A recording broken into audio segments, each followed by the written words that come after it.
ഇറാനുമായി ചർച്ച നടക്കാനിരിക്കെ ഹോർമുസ് തുറന്നതായി പ്രഖ്യാപിച്ച ഇറാൻ ലെബനൻ വെടിനിർത്തൽ നിലവിൽ വന്നതോടെയാണത്. ഇതോടെ ചർച്ച നടക്കാൻ പരസ്പരം വെച്ച ഉപാധികൾ പൂർണ്ണമായിട്ടുണ്ട്. യുറേനിയം കൈമാറാൻ വരെ ഇറാൻ സമ്മതിച്ചു എന്നാണ് ഡൊണാൾഡ് ട്രംപിന്റെ അവകാശവാദം. ഹോർമുസ് തുറന്നതോടെ അമേരിക്കൻ നാവിക ഉപരോധം തീരുമോ എന്നതും വെടിനിർത്തൽ നീട്ടുമോ എന്നതും ഇനി പ്രാധാന്യമുള്ളതാണ്. കൂടുതൽ വിവരങ്ങൾ സഹൽ സി മുഹമ്മദ് നൽകും. സഹൽ, ഇതുവരെ ആണവായുധം കയ്യിലില്ലാത്ത ഇറാന്റെ കയ്യിലുള്ള യഥാർത്ഥ ആണവായുധം എന്നാണ് ഹോർമോസ് കടലിടുക്കിനെ വിശേഷിപ്പിക്കപ്പെട്ടിരുന്നത്. അതായത് റഷ്യൻ സുരക്ഷാ കൗൺസിൽ ഉപാധ്യക്ഷൻ ദിമിത്രി മെദ്വദേവ് ഉൾപ്പെടെയുള്ളവർ അങ്ങനെയാണ് പറഞ്ഞിരുന്നത്. അവിടെയാണ് ഇറാൻ ഇപ്പോൾ ഏറ്റവും വലിയ വിട്ടുവീഴ്ചയ്ക്ക് ഹോർമോസ് തുറക്കാൻ ഇപ്പോൾ തയ്യാറായിരിക്കുന്നത്. ചുരുക്കത്തിൽ ലെബനനിൽ വെടിനിർത്തൽ കൂടി വന്നതോടുകൂടി സീരിയസ് ആയ ചില നടപടികൾ ഈ വെടിനിർത്തലിന്റെ ഭാഗമായി, ശാശ്വതമായ സമാധാനത്തിന്റെ ഭാഗമായി നടക്കുന്നു എന്നുള്ളത് തന്നെയാണ് ഇപ്പോൾ ഉറപ്പാകുന്നത്. ചർച്ച നടക്കണമെങ്കിൽ അതിലെ ഏറ്റവും വലിയ ഉപാധിയായി ഇറാൻ മുന്നോട്ട് വെച്ചതായിരുന്നു ലെബനനിലെ വെടിനിർത്തൽ. ഒപ്പം അമേരിക്ക മുന്നോട്ട് വെച്ച ഉപാധിയായിരുന്നു ഹോർമോസ് ഉപാധികളില്ലാതെ തുറക്കൽ. ഇത് രണ്ടും സാധ്യമായ സ്ഥിതിക്ക് ഇനി ചർച്ചയിലേക്കാണ്. ഞായറാഴ്ച ഈ ചർച്ച അമേരിക്കയ്ക്കും ഇറാനും ഇടയിൽ നടക്കും എന്നുള്ളതാണ് ഇപ്പോൾ മനസ്സിലാവുന്ന കാര്യം.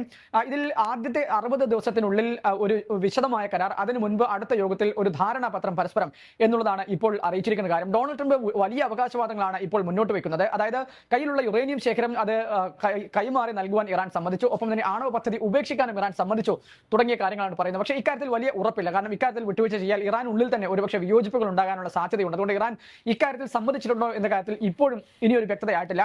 അമേരിക്കൻ സെനറ്റർ ലിൻസി ഗ്രാം ഇപ്പോൾ പറഞ്ഞിരിക്കുന്ന ഒരു കാര്യം, ഇറാന് ആണവ ശേഷി അവസാനിപ്പിക്കാതെ, മിസൈൽ പദ്ധതി ചുരുക്കാതെ, ഒപ്പം തന്നെ യുറേനിയം ശേഖരം കൈമാറാതെ ഒരിക്കലും ഇളവുകൾ നൽകരുത് ഈ ഉപരോധങ്ങളിൽ എന്നുള്ള ഒരു നിർദ്ദേശമാണ് ഇപ്പോൾ മുന്നോട്ട് വെച്ചിരിക്കുന്നത്. ഇതേസമയം ഹോർമുസ് തുറന്നതായുള്ള പ്രഖ്യാപനം ഇറാന്റെ വിദേശകാര്യമന്ത്രി എക്സ് പ്ലാറ്റ്ഫോമിലാണ് നടത്തിയത്. ഇത് ഇറാനിലെ മാധ്യമങ്ങൾ തന്നെ ഇത് ആദ്യമായി ചോദ്യം ചെയ്യുന്ന ഒരു സാഹചര്യം ഉണ്ടായി. അതായത് ഔദ്യോഗിക സംവിധാനങ്ങൾ എവിടെ, എന്തുകൊണ്ടാണ് ഇക്കാര്യങ്ങളിൽ വിശദീകരണങ്ങൾ നൽകാത്തത്? ഈ എക്സ് പ്ലാറ്റ്ഫോമിലെ അപൂർണമായ കുറിപ്പ് വലിയ ആശയക്കുഴപ്പം സൃഷ്ടിച്ചുവെന്ന് ഫാർസ് ന്യൂസ് ഏജൻസിയും ഒപ്പം തന്നെ തസ്നിം ന്യൂസ് ഏജൻസിയും എല്ലാം രൂക്ഷമായി വിമർശിക്കുകയുണ്ടായി. എന്തായാലും ഇറാൻ തന്നെയായിരിക്കും ഹോർമോസിൽ കാര്യങ്ങൾ നിയന്ത്രിക്കുക. അവിടെ കപ്പലുകൾക്ക് കടന്നു പോകാൻ കഴിയും, സൈനിക കപ്പലുകൾക്ക് പ്രവേശനമില്ല.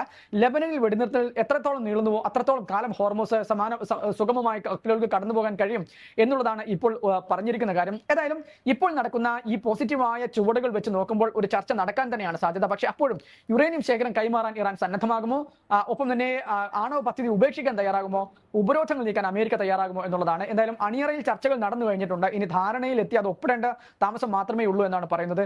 ഗൗരവമുള്ള ചർച്ചകൾ ഇപ്പോഴും നടന്നുകൊണ്ടിരിക്കുകയാണ്.